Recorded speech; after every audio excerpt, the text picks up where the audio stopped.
So basically, a corporation starts when a group of people get together, they create an entity, and then at that moment, they start to abdicate. They abdicate responsibility to a concept, and the concept has no moral center whatsoever.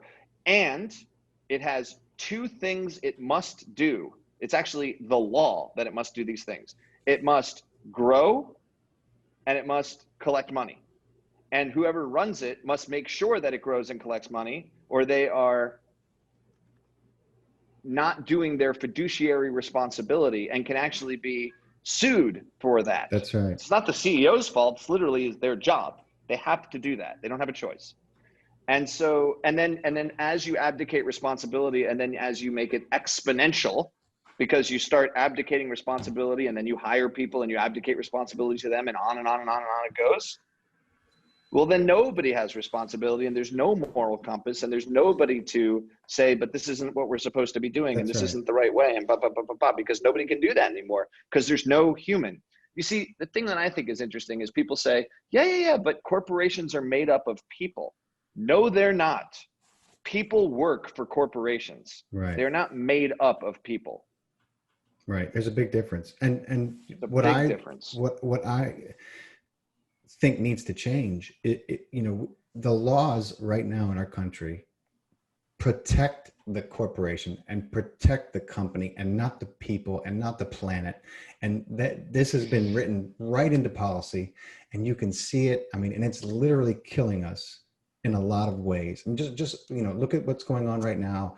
Everybody's heard the word Monsanto. Everybody knows Bayer. And the fact that we have a government health organization that has yet to recognize the direct link between Roundup and glyphosate. Am I saying that right? Is it glyphosate? Glyphosate, yep. Glyphosate and cancer.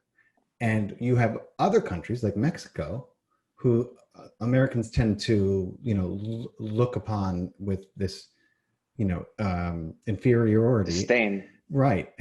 Who have already scheduled it to be banned. And that's all because of the government's policy of protecting corporations over people at all costs. Doesn't matter how many lives are lost. I mean, and you can go right, you're talking about 80 years of a sordid history of doing this, of putting corporations first. And it is a problem. And if we're entering into a new world, it's one of the things that has to change. But, there's only been a few presidents who, even acknowledged it, let alone tried to change it. The ones that tried to change it didn't survive, and, we could argue about Trump all day, but I don't think he's trying to change that. He may be trying to change a few things, and, but business is not something that he frowns upon. Obviously, he's a businessman.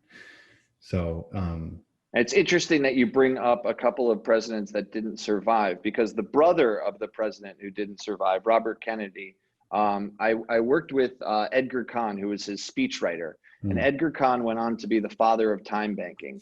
And what Edgar Kahn taught me about economics was the most interesting thing I've ever heard. And I really understood why economics is a pseudoscience.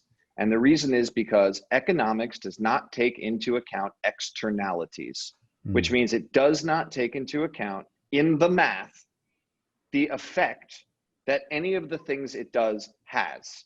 So for example, you do something and it affects the air, that's not figured in to the economics of what has happened. It might at some point happen with the carbon tax. That's the beginning of even considering worrying about externalities. And without externalities as part of the conversation, you're counting nonsense.